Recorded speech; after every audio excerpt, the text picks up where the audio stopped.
La plage de Grand Bassam, située à une quarantaine de kilomètres de la capitale économique ivoirienne, est maintenant symbole d'un drame.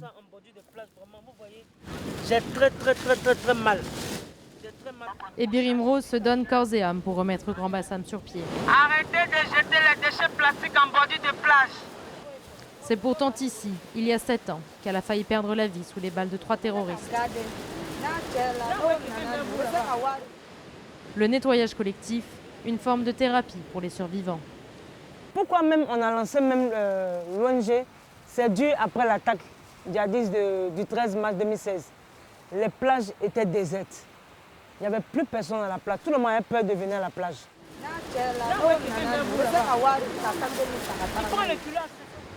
Donc on venait ramasser les déchets plastiques et on causait et en même temps on parlait de ça. Ah toi, qu'est-ce que tu as vécu? Qu'est-ce que tu as vécu? Ça me guérissait en même temps. Et Birim était aux premières loges ce jour-là. Elle a été témoin des premières salves de tir des terroristes. Et là, c'est là qu'ils ont tiré, c'est là qu'il est tombé. Parce que j'étais assise là. Là, il y avait le sang ici, partout, il y avait le sang. C'était carnage, ça courait de partout, ça criait de partout. Avec son fils et les enfants de son voisin, Birim a dû ramper dans le sable pour échapper aux balles. Ce jour-là, c'était un dimanche noir pour moi. Voir quelqu'un mourir devant moi, c'est la toute première fois. Je vois ça à la télévision. Je me dis, c'est un film. On va venir me taper pour que je me réveille pour dire que c'est un truc qui est passé. Mais c'est la réalité. Voir quelqu'un mourir, excusez-moi, voir quelqu'un mourir devant moi comme ça, toute ma vie, je m'en souviendrai toute ma vie. Ce monsieur qui est tombé, puis sa femme là, souvent quand je pense au couloir là, je le vois encore. Quand on dit 13 mars, je le vois. Il s'appelait Faude. Il avait 28 ans. C'était la première victime. Il en suivra 18 autres et une trentaine de blessés graves. Le carnage dure 45 minutes avant l'arrivée des forces spéciales ivoiriennes. L'attaque est rapidement revendiquée par le groupe Al-Qaïda au Maghreb islamique. Les pompiers civils de Bassam étaient parmi les premiers sur les lieux pour venir en aide aux victimes. Ahmed Bamba était le chef de brigade à cette époque.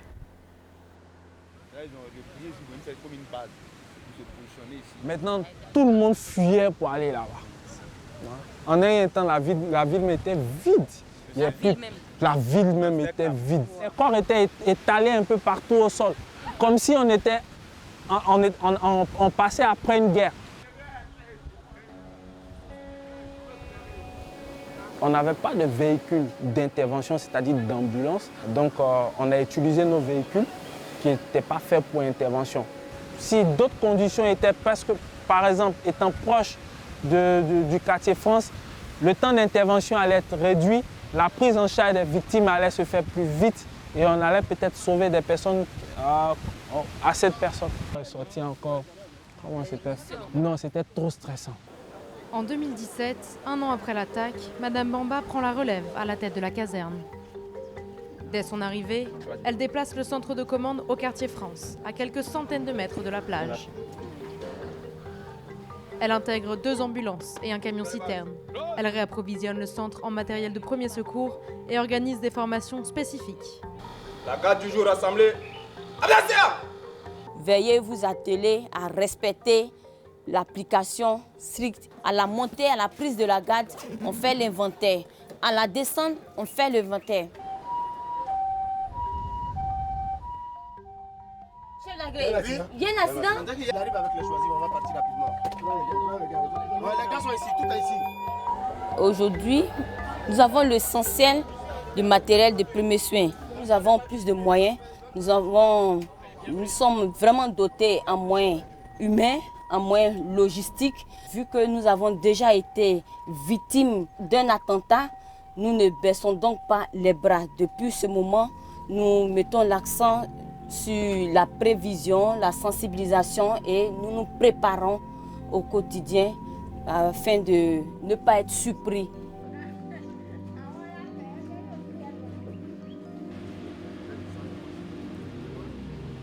Une marche de commémoration est organisée chaque 13 mars à 12h30, à l'heure du massacre.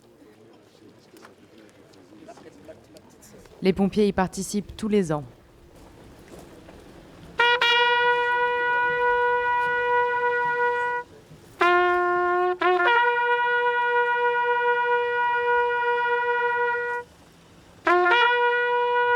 L'occasion aussi pour les élus locaux de se montrer au plus proche de la population. Avant, nous aurons donc droit au dépôt de la gemme de fleurs de M. le directeur de cabinet représentant donc le gouvernement à cette commémoration.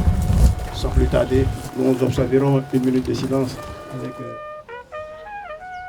Les noms des 19 victimes sont gravés dans la pierre. En majorité des Ivoiriens, mais aussi une Macédonienne, une Allemande, un Libanais, un Nigérian et 4 Français.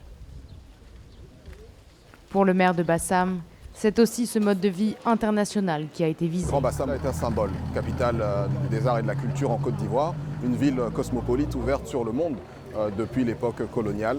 Et donc je crois que ce sont ces symboles-là, cette ouverture, ce mode de vie, ce vivre ensemble également, que les auteurs de cet attentat ont voulu frapper. Le plus gros impact s'est fait ressentir dans les mois qui ont suivi cette attaque terroriste en termes de baisse de fréquentation de la ville de Grand Bassam qui est la première destination touristique de Côte d'Ivoire.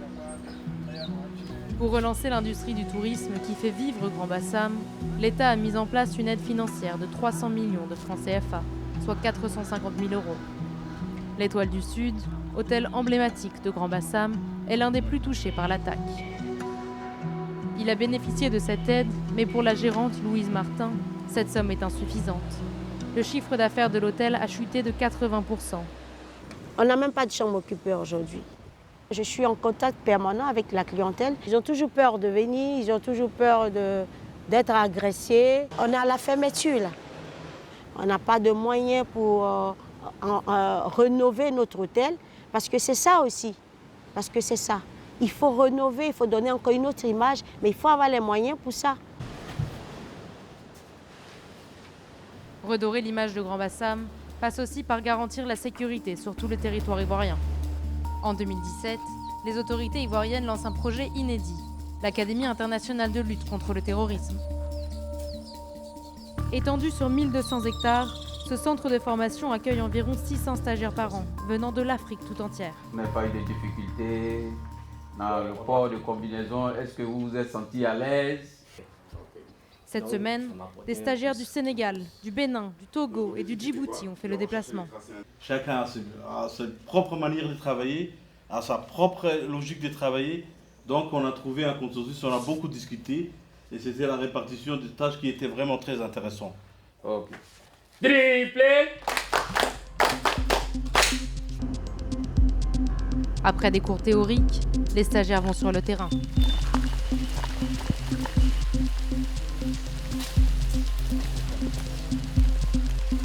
Là, le scénario, c'est qu'il y a eu un attentat qui a eu lieu ce matin sur le site avec 4 terroristes. On a à peu près 5-6 victimes. On a d'autres auteurs qui sont encore en fuite.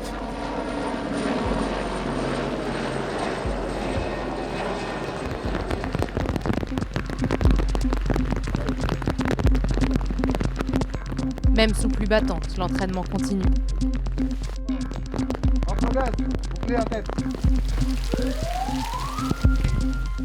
Ici, ils ont tous en tête l'attaque de Grand Bassam.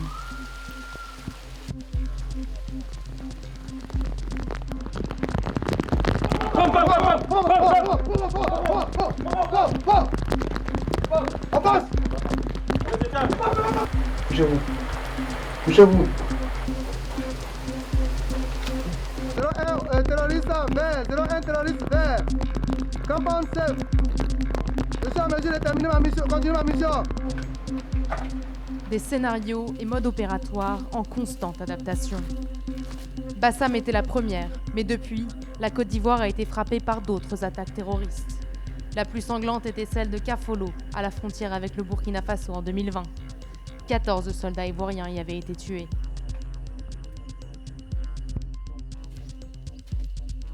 Lassina Diarra est expert en terrorisme dans le Sahel. Il étudie l'évolution de la menace et les stratégies en place pour la contenir. Dans le contexte de 2016, c'était des attentats. Aujourd'hui, ils ont évolué vers une dimension qu'on peut appeler la dimension de conquête territoriale.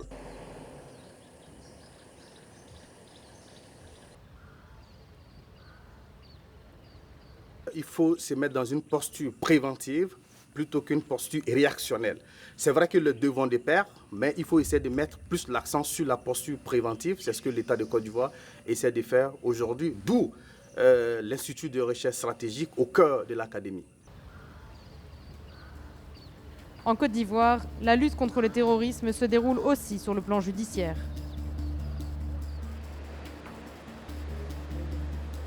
Louise, comme les autres victimes et survivants, a dû attendre 7 ans pour que justice soit faite. Aux côtés de 8 autres personnes, elle se constitue partie civile.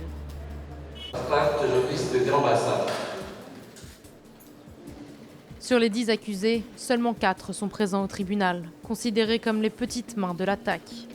Ils auraient aidé les assaillants pour le transport, l'hébergement et le repérage. Hamza Ben Mohamed, Kunta Sidi Mohamed, Barry Hassan alias Barry Majesty, Sissé Mohamed. Les 6 autres, absents, sont jugés par contumace. Ils ont tous été condamnés à la prison à perpétuité. Un verdict auquel leur avocat a fait appel. Ils l'ont dit, ils n'ont pas de lien, avec ces faits, ils n'ont pas de lien avec ces infractions. Donc ils sont innocents et c'est dans ce contexte-là que cette ligne-là que nous avons déployé notre plaidoirie. Présente à chaque audience, Louise se replonge dans le douloureux récit de cette attaque. De revivre tout ça, c'est une victoire. Une victoire parce qu'on a vu des coupables. Une victoire parce qu'il y a la sécurité. Mais aussi, dans le fond, on est malheureux. J'ai cru que j'allais leur parler pour leur demander, mais pourquoi? Qu'ils nous disent pourquoi. Parce qu'aujourd'hui, ils ont mis tout le monde dans ce chaos, surtout nous. En l'absence des cerveaux de l'attaque, ce verdict laisse un goût amer aux témoins et survivants. Difficile de dire si la majorité des Bassamois se sentent réellement en sécurité, mais tous veulent aller de l'avant. À l'occasion des fêtes traditionnelles, les effectifs de forces de l'ordre sont doublés. La préfète Nassou met surtout l'accent sur une stratégie participative. Il y avait des gens qui étaient là, qui n'étaient pas bien. Si on avait été attentif, on allait voir leurs mouvements. On aurait pu éviter des choses. Donc c'est pour vous dire d'être rassurés. Quand vous voyez des choses qui ne sont pas bien, allez-y vers la police, allez-y vers les autorités. Même à la mairie, si vous pouvez venir dire. 7 ans après les attentats, les habitants de Bassam fêtent la paix et la cohésion sociale.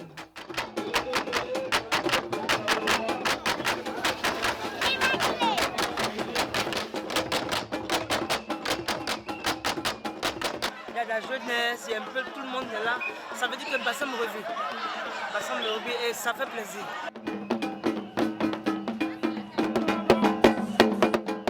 Bassam revit, mais les touristes ne sont toujours pas revenus.